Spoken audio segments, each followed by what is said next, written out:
हे वित्तमंत्री निर्मलाताई काय म्हणतात ऐका. ते असं म्हणतात, आपल्या देशात कुणीही गरीब नाही. ते ताईसाहेब पुढे असं म्हणतात, लोक गरीब असल्याचा केवळ दिखावा करतात. लोक मोठ्या प्रमाणावर सोने चांदी खरेदी करत आहेत. या ताईसाहेबांना काय सांगावं. त्यांना भारतात कुठेच गरिबी दिसत नाही. अहो ताईसाहेब, तुमच्यासारखे तुम्हाला सर्वच सारखे दिसतात का? पहिली गोष्ट, तुम्हाला गरिबी काय असते हे माहीत नाही.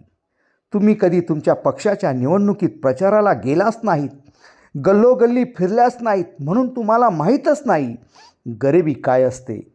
भारतात 100% लोकसंख्येत 95% लोक गरीब रेषेत आहेत. ताईसाहेब, तुम्हाला काय माहिती.